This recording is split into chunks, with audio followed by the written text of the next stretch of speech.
বিসমিল্লাহ। আজকে আমি হাঁসের মাথা কিভাবে কাটা সহ পরিষ্কার করা যায় আমি সব কিছু শেয়ার করব আপনাদের সাথে। হ্যালো এভরিওয়ান, আসসালামু আলাইকুম।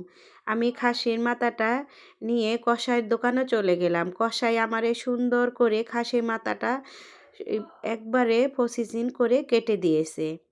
দেখেন কিভাবে সে আমার খাসির মাথাটা সুন্দর করে কেটে দিল। এখন আমি বাসায় এনে প্লেটে ঢেলে নিলাম। দেখেন কি সুন্দর করে কেটে নিয়ে আসলাম। খাসির মাথাতে অতটা গোশ হয় নাই, খালি হাড়। আমি কথা বলতে বলতে চুলাতে একবারে পানি দিয়ে দিছি, এক পাতিলা দিয়ে পানিটা একবারে বলক দিয়ে নিলাম। এই বলক দেওয়া পানির ভিতরে এই মাথাগুলা আমি 20 মিনিট ধরে ভিজিয়ে রাখবো। এভাবে গরম পানির ভিতরে খাসির মাথার গোশ ভিজিয়ে রাখলে অনেকভাবে একবারে তাড়াতাড়ি পরিষ্কার করা যায়। দেখেন আমি ঢেকে দিলাম 20 মিনিটের জন্য। আমি 20 মিনিট পরে আবারও ফিরে আসলাম।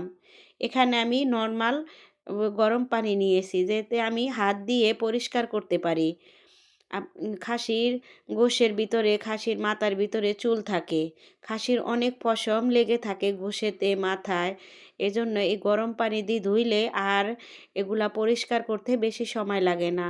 আপনি খাসির মাথায় গরম পানি দিয়ে ধুইলে সহজেই চুলগুলা সরে যায় আর ছুটানো যায়। ঠান্ডা পানি দিয়ে ধুইলে ওই পশমটা না একবারে গোশের সাথে লেগে থাকে। দেখেন আমি কি সুন্দর করে এই বারবার করে আমি গরম পানি দিয়ে ধুইছি। আমি একবারও ঠান্ডা পানি লাগাই নাই।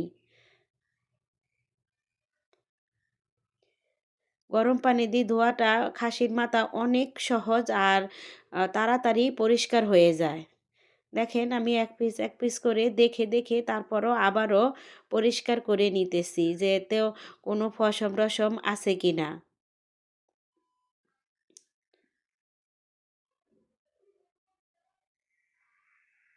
আপনারা এইভাবেই খাসির মাথা পরিষ্কার করে নিবেন। অনেকে আছে নতুনেরা এই খাসির মাথা পরিষ্কার করতে পারে না, খাসির গোশ পরিষ্কার করতে পারে না। আমার ভিডিওটা আপনারা দেখে পরিষ্কার করবেন আর আমার চ্যানেলটা একবার হলেও ঘুরে আসবেন।